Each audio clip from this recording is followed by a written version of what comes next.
The internet is about to change forever. In fact, we are on the verge of the biggest innovation in decades, and it's called Web 3.0.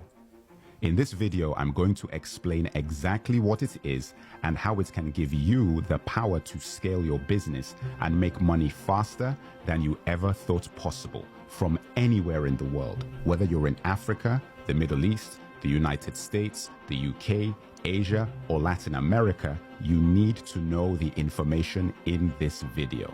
But before that, make sure you grab a copy of The Crusaders Episode 1, a story about Nigerian siblings reclaiming African history, one adventure at a time. Pay attention. Do you sometimes feel like the internet is spying on you? Do you find that suddenly you're seeing ads and videos based on things you clicked on days or even weeks ago? This is not your imagination. In order to understand what Web 3.0 is, we have to go back to the beginning. Web 1.0 came out in 1989 and was just a series of basic web pages.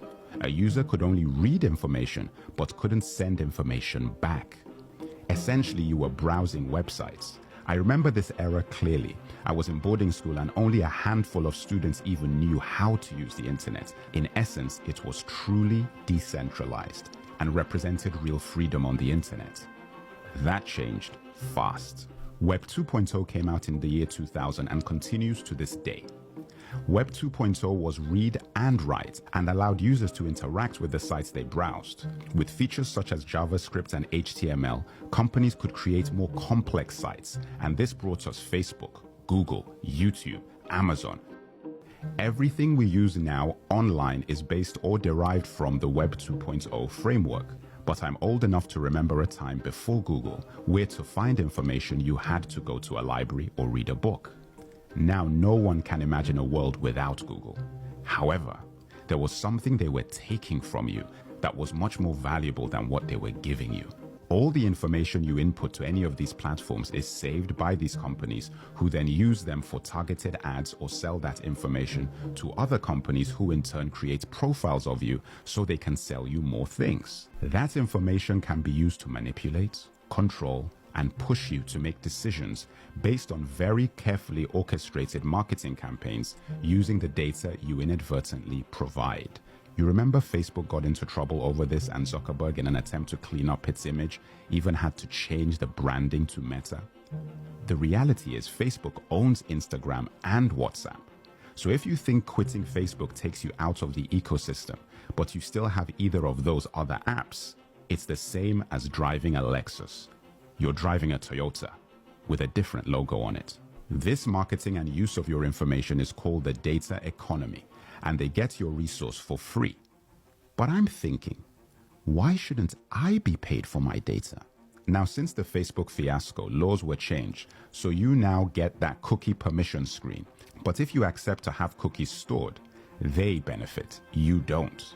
In 2014, a guy called Gavin Wood, who is a co-founder of Ethereum, wrote a blog post about what Web3 could be, saying that you could exchange money and information on the web with no middleman and be able to charge for the information if you want, and this would all be controlled by a blockchain. A user would then be able to seamlessly move from social media to email to shopping and create a public record on the blockchain, independent of any of these private corporations. At the time when he wrote this was a radical concept that most people rejected. If Web3 is not controlled by any of these corporations, what would motivate you to use it? This is where it gets really interesting. Theoretically, people would be given virtual tokens to incentivize them to perform actions on Web3, a kind of cryptocurrency. This concept is called decentralized finance. You can basically charge for literally anything you want. You could charge for simply looking at someone's ad, or reading their article, or watching their video. The full fee would go to you. This could make you a millionaire from the comfort of your own home, anywhere in the world.